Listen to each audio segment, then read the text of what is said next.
साथियों, जय भीम, जय भारत। साथियों, आज बात करेंगे उस महान शख्स की जिन्होंने उत्तर भारत की बहुजन समाज में हलचल मचा दी थी। साथियों, ललई सिंह यादव का जन्म 1 सितंबर 1911 को कठारा नामक गांव में हुआ था, जो रेलवे स्टेशन झिंझक के करीब में था। उनकी माता मूला देवी बहुत ममतामयी स्त्री थी। ललई सिंह के नाना उस क्षेत्र के जनप्रिय नेता चौधरी साधव सिंह यादव थे।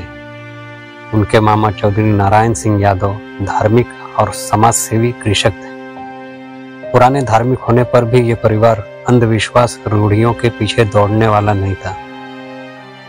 साथियों, ललई सिंह यादव ने सन 1928 में हिंदी के साथ उर्दू लेकर मिडिल पास किया। सन 1929 से 1931 तक 2 वर्ष वे फॉरेस्ट गार्ड रहे। 1931 में इनका विवाह रूरा रेलवे स्टेशन के निकट के गांव जयरेला के सरदार सिंह यादव की पुत्री दुलारी देवी के साथ हुआ। 1933 में सशस्त्र पुलिस कंपनी जिला मुरैना मध्य प्रदेश में कांस्टेबल पद पर भर्ती हुए। नौकरी से समय बचाकर विभिन्न शिक्षाएं प्राप्त की। सन 1946 ईस्वी में वे नॉन गजेटेड मुलाजिमान पुलिस एंड आर्मी संघ ग्वालियर कायम करके उसके अध्यक्ष चुने गए।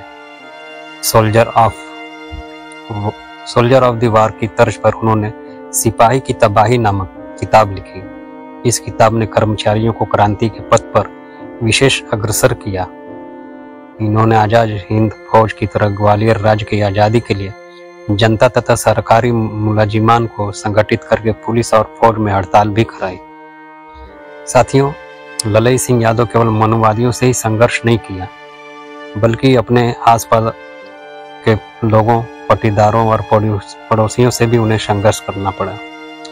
पूरे परिवार को खोकर भी वे इसलिए नहीं टूटे क्योंकि उनके सामने एक विशाल लक्ष्य था और अपने समाज की मुक्ति के लिए उन्हें अपनी आहुति देनी थी।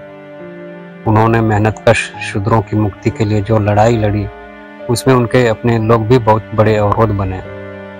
लोग चाहते थे कि वे अपनी जमीनें उनके नाम कर दें, लेकिन जुनूनी प्रकाशक ललई सिंह यादव ने प्रकाशन चलाने के लिए और प्रेस लगाने के लिए अपनी 59 बीघे उपजाऊ जमीन कौड़ियों के भाव बेच दिए।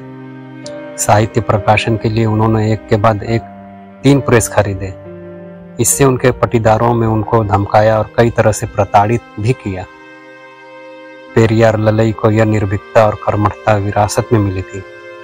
वे स्वयं भी अन्य के खिलाफ आजीवन लड़ते रहे।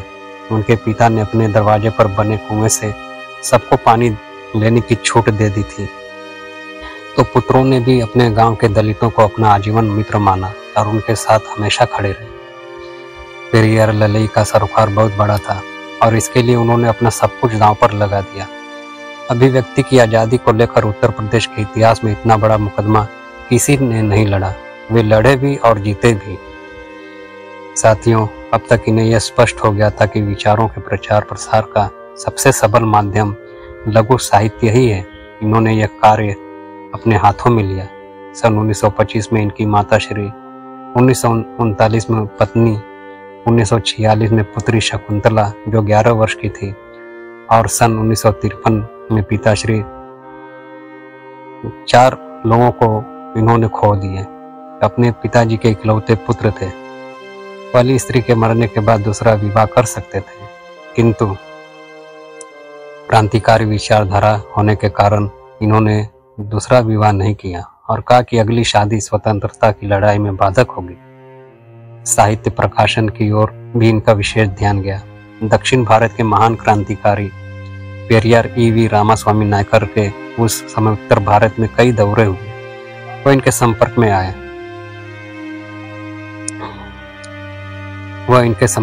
जब पेरियार रामास्वामी नायकर से संपर्क हुआ तो इन्होंने इनके द्वारा लिखित रामायण ए टू रीडिंग में विशेष अभिरुचि दिखाई। साथ ही दोनों ने इस पुस्तक के प्रचार प्रसार की संपूर्ण भारत, विशेषकर उत्तर भारत में लाने पर भी विशेष चर्चा भी हुई।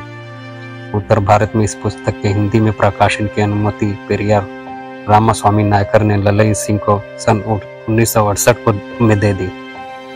इस पुस्तक सच्ची रामायण के हिंदी में 1969 को प्रकाशन से संपूर्ण उत्तर पूर्व तथा पश्चिम भारत में एक तहलका सा मच गया।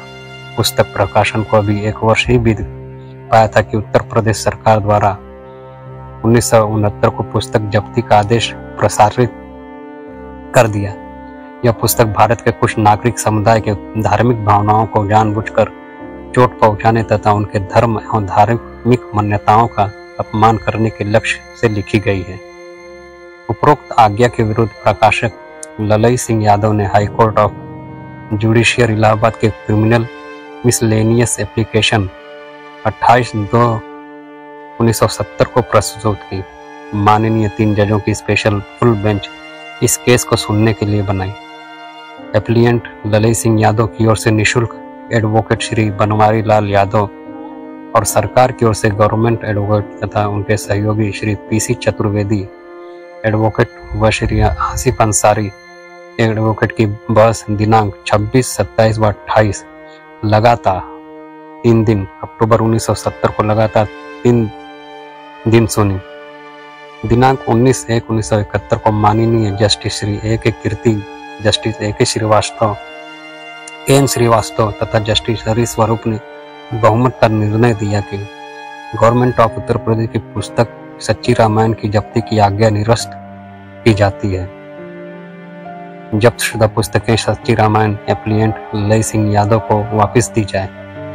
गवर्नमेंट ऑफ उत्तर प्रदेश की ओर से एप्लीएंट ललई सिंह को 300 रुपये खर्च के दिलाया जाए। ललई सिंह यादव द्वारा प्रकाशित सच्ची रामायण का प्रकरण अभी चल ही रहा था कि उत्तर प्रदेश सरकार की 10 मार्च 1970 की स्पेशल आज्ञा द्वारा सम्मान के लिए धर्म परिवर्तन करें नामक पुस्तक, जिसमें डॉक्टर बाबा साहब अम्बेडकर के कुछ भाषण थे, तथा जाति भेद का उच्छेद नामक पुस्तक 12 सितंबर 1970 को चौधरी चरण सिंह की सरकार द्वारा जब्त कर ली गई। इसके लिए भी ललई सिंह यादव ने श्री एडवोकेट बनवारी लाल यादव को सहयोग से मुकदमे की पैरवी की। मुकदमे की जीत से ही 14 मई 1971 को उत्तर प्रदेश सरकार की इन पुस्तकों की जब्ती की कार्रवाई निरस्त कराई गई और तभी उपरोक्त पुस्तकें जनता को भी सुलभ हो सकी। इसी प्रकार ललई सिंह द्वारा लिखित पुस्तक आर्यों का नैतिक पोल प्रकाश के विरुद्ध 1973 में मुकदमा चला दिया। यह मुकदमा उनके जीवन पर्यंत चलता रहा। साथियों, सुप्रीम कोर्ट और इलाहाबाद कोर्ट में मुकदमे जीतने के बाद अब पेरियार ललई सिंह यादव अब दलितों के नायक बन गए। दलित और पिछड़े समाज के उत्पीड़न को खत्म करके उन्हें न्याय दिलाने के लिए ललई सिंह यादव ने हिंदू धर्म छोड़कर साल 1971 में बौद्ध धर्म अपना लिया और अपने नाम से यादव शब्द हटा दिया। यादव शब्द हटाने के पीछे उनकी बहुत ही गहरी जाति विरोधी चेतना काम कर रही थी। वे जाति विहीन समाज के लिए संघर्ष कर रहे थे। साथियों, पेरियार ललई सिंह यादव सच्चे मानवतावादी थे। आस्था से अधिक महत्व वे तर्क को देते थे।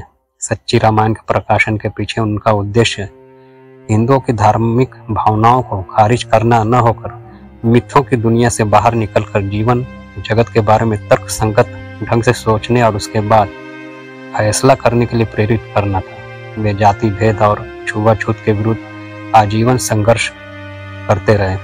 उनका एक ही ध्येय था, समाज को धार्मिक आडंबरों और जातिवाद जैसी रूढ़ियों से मुक्ति दिलाना। जीवन के अंतिम दिनों में वे आंखों की असाध्य बीमारी का शिकार हो गए। अंततः सामाजिक क्रांति का वह अनन्य सेनानी, अनथक योद्धा 7 फरवरी 1993 को संघर्ष की लंबी विरासत छोड़कर हमारे बीच से उठ गए। गांव में लोग उन्हें दीवान जी कहा करते थे। उनके संघर्ष की साक्षी रहे लोग आज भी उन्हें उसी मान सम्मान और गर्व के साथ याद करते हैं। साथियों, ललई सिंह ने अपने हिस्से का संघर्ष कर लिया। अब आप और हमारी सबकी बारी है। उनकी परंपरा को आगे बढ़ाइए। साथियों, ललई सिंह यादव सही मायने में समाज के सच्चे हितैषी थे। ऐसी महान आत्मा को कोटि कोटि नमन।